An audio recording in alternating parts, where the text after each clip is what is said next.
Assalamualaikum warahmatullahi wabarakatuh. Saya Sanitya Rahmadiatri, NPM 1915210016.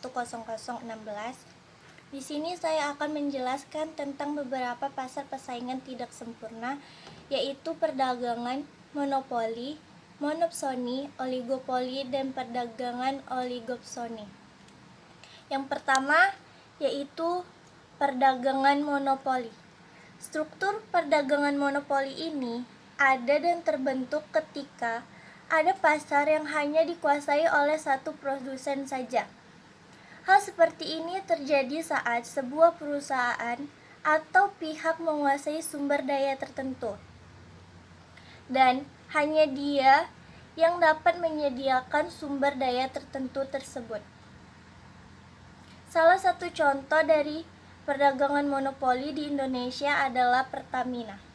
Pertamina merupakan perusahaan milik negara yang menyediakan bahan bakar.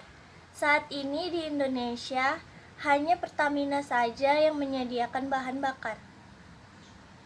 Ciri-ciri pasar monopoli yaitu hanya ada satu penjual atau produsen yang menguasai pasar.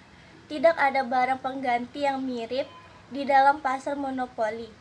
Perusahaan atau si produsen memiliki hak atau kekuatan dalam menentukan harga, dan pasar lain tidak dapat menguasai atau memasuki pasar monopoli karena ada hambatan tertentu. Yang kedua yaitu perdagangan monopsoni. Struktur perdagangan monopsoni ini kebalikan dari monopoli, di mana seorang konsumenlah yang menguasai pasar. Hal ini biasanya terjadi pada saat kemampuan membeli dan menawar tertinggi ada pada seorang konsumen atau pembeli. Contohnya, salah satunya seorang pembeli besar atau bisa dikatakan tengkulak dan petani. Petani ini tidak memiliki posisi tawar yang tinggi, melainkan pembeli besar yang memiliki porsi tawar yang tinggi.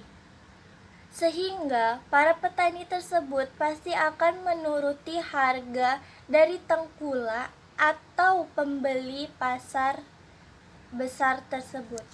Selanjutnya yang ketiga yaitu perdagangan oligopoli. Struktur pasar ini hampir sama dengan konsep pasar monopoli. Hanya saja konsep pasar oligopoli masih ada mayoritas penjual lebih dominan. Penjual-penjual tersebut mempunyai modal yang cukup besar dan menguasai sumber daya secara bersama. Mereka tetap menjual secara berdampingan, namun tetap saja penjual-penjual tersebut bersaing dalam memperebutkan konsumen. Contoh dari pasar oligopoli terdapat pada industri telekomunikasi seluler, otomotif, kosmetik, air mineral, dan jasa penerbangan. Ada beberapa ciri-ciri dari pasar oligopoli. Pembeli cukup banyak di pasar oligopoli ini. Jika ada perusahaan lain yang ingin masuk ke dalam pasar oligopoli ini, sebaiknya jangan, karena hambatan yang ada di pasar oligopoli ini sangat kuat.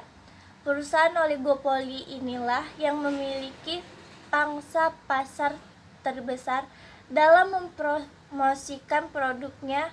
Iklan adalah aspek terpentingnya. Dan yang terakhir adalah perdagangan oligopsoni. Struktur perdagangan oligopsoni ini adalah sebuah pasar yang memiliki lebih dari satu konsumen, di mana tiap konsumen yang ada mempunyai daya tawar dan daya beli yang bisa dikatakan cukup tinggi. Konsep pasar oligopsoni ini hampir sama dengan monopsoni, di mana penjual-penjual yang tidak mempunyai hak tawar yang tinggi sehingga mereka mengikuti tawaran dari pembeli. Sekian dari penjelasan saya, mohon maaf bila ada yang kurang. Assalamualaikum warahmatullahi wabarakatuh.